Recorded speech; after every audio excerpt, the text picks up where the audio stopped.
Welcome back to More Than a Lumpy Jumper. It's International Leadership Week, and the theme is the power of collaborative leadership.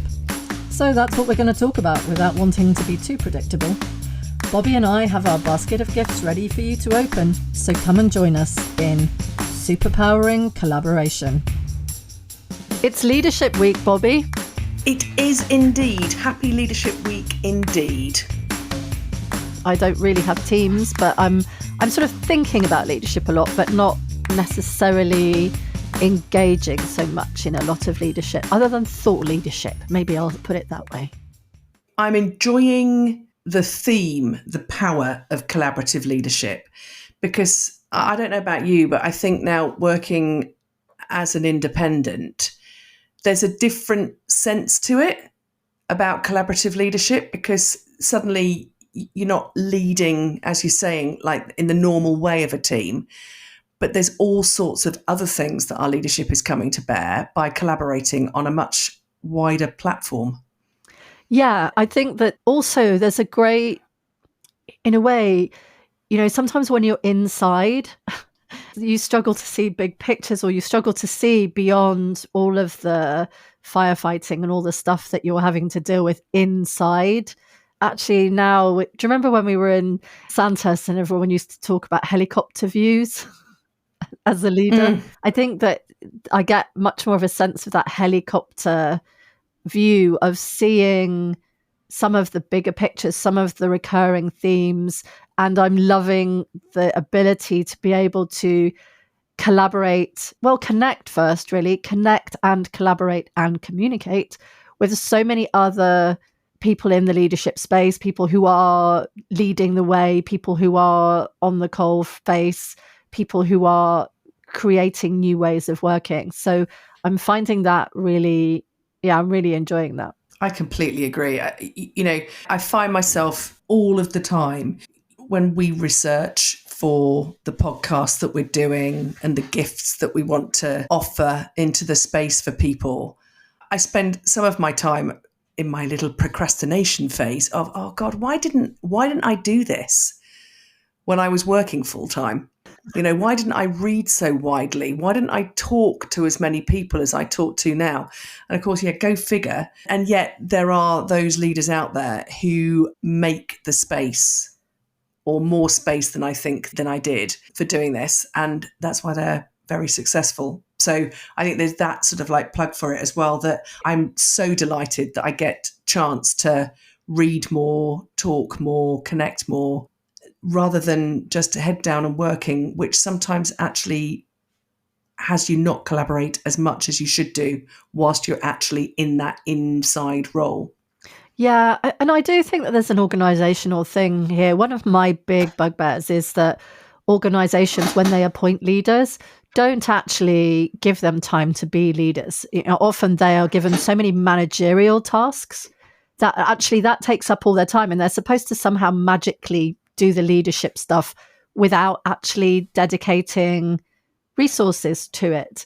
And I do think that there is a real problem in many, many organizations. And I'm speaking particularly from my experience in the humanitarian space, where people are appointed into leadership roles, but are not given the tools or the resources or the time to dedicate to the leadership aspect, because it's not really prioritized. It's not really viewed as important. There's lots of box ticking that goes on about, we need people who can communicate well, blah, blah, blah, blah, blah, blah. But then don't give them space in there or support to be able to make the time for the one-to-ones, make the time to do the research, make the time to do the learning and development that is required to gain or improve those leadership skills, or to reflect even in terms of how did that go? How can I do that better? And I do think that there's a real loneliness, or there's the potential for real loneliness in a leadership role where the organizational culture is not one that actually truly values leadership as a skill and something that needs time, resources, and development.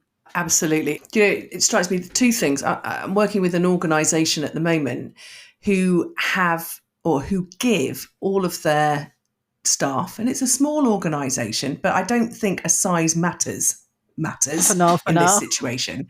For now. But they give them frequent learning days where, down tools, emails, meetings, everything, and do the thing that's going to support you in your growth and your learning. I'm lucky enough to be working with some of their heads of department, coaching them. So that's what we then do. But I'm also helping them within that coaching around how they learn, how do they want to grow. I think that because there is this like hamster wheel that goes on with giving all of the managerial tasks and what have you, I think some people struggle to appreciate what they need to do in order to help them learn, or where do they start with that? So that's one element to it. The question, I don't have the full answer to that as usual.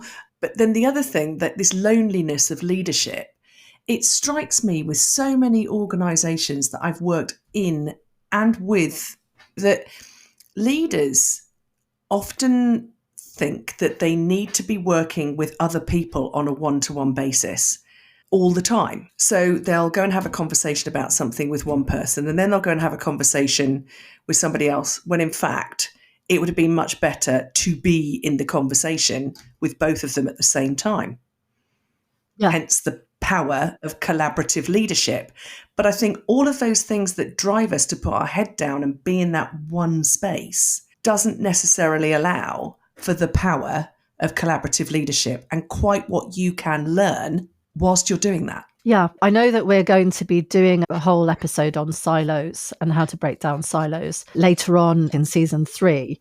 But I do think that there's an element of the elephant in the room, I guess, in terms of collaborative leadership, or one of the elephants is silos. And so one of my gifts, I'm going to go with giving 2 gifts, because my first gift is a little bit tongue in cheek, and it's really just a cute little video of the Minions showing some idea of collaborative, not leadership, but just collaboration. And there is I think, an element of the leader standing back and just really being a bit micromanagey and unhelpful, and then leaving the team to sort of work it out for itself and just laughing whenever they get it wrong, which is an approach.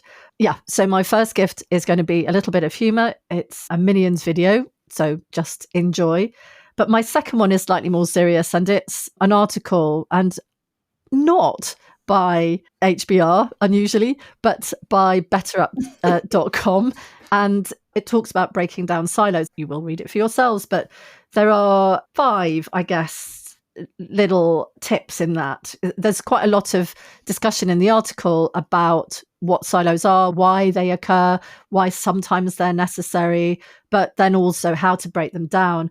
And one of them is about this collaboration with leaders and between leaders and management, so that there's communication. And I do think that that's one of the big issues, is, as you said, this idea of, oh yeah, I've just got to talk to this one person, but actually talking to everyone, or everyone being on the same page, having some shared goals, being able to speak to each other at a leadership and management level without the confrontation, or without the sort of everyone being up against each other, without the competition, is really important. Then it talks about having cross-functional teams, and that also links into issues of diversity, because apparently organizations with better diversity and inclusion programs, or more effective diversity and inclusion programs, are more likely to share information more freely, and therefore are also more resilient. Educating and training together. So your point with regard to the organization you're working to at the moment, bringing people together, giving them opportunities to cross-fertilize in a totally professional way. And then collaboration tools, talking about how teams, organizations can collaborate. But there's obviously a con to that, having too many collaboration tools. I worked in an organization where we had 2 organizations working together and had 2 separate collaboration tools. So it was impossible to share any information. It was absolutely mental. And then having a company-wide communication strategy. So an open, encouraging sharing information and facilitating sharing information. So those are my 2 gifts. Oh, marvellous. I like both of those. I love Minions. Why am I not surprised, Bobby? Don't say banana. God, right now I've completely lost the Or plot. pineapple, apparently. So, or, or pineapple, yes. And least said about pineapples, the better. Anywho, where do I start? I think that the one to go with for me, with what you've just been talking about there, is I want to offer in a gift. This guy is called Rich Watkins, who I have had the joy of spending time with when I first started my somatic coaching journey. And he was on the first course, and he and I really hit it off, spent a lot of time talking together. And he refers to himself as a lifelong collaborator.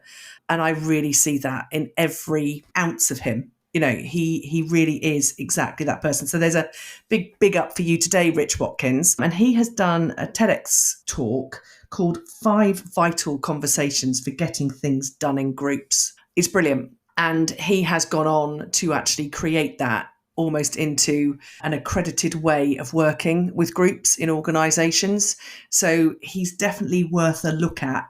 But start with this TEDx talk, because the things he talks about are so fundamental in terms of belief and trust and other things that are there. I'm not going to go into it because I want everyone to get in there and watch it. It's not long, it's brilliant, but he's a very good storyteller as well. So that's my first gift.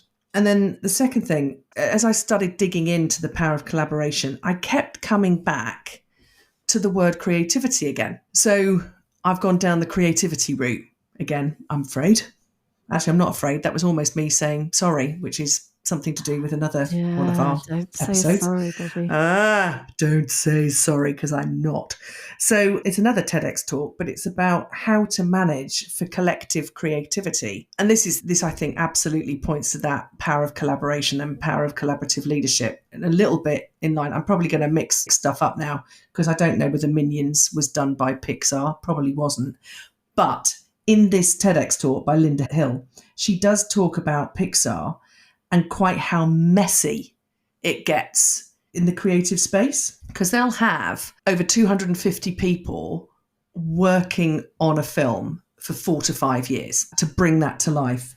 And she talks about creative abrasion, debate, discourse, agility, quick testing, resolution before decision making, and combining opposing ideas. So it sounds like a level of massive punch up, metaphorically, in order to get to the best creative outcome.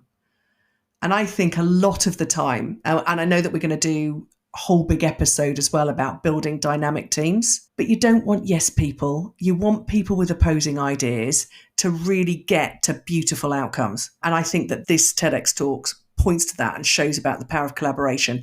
And it's not all tidy and it's not all linear. And I love that, probably because I have been referred to as a constructive disruptor. But I think that creativity and collaboration sometimes needs that to get to the right outcomes.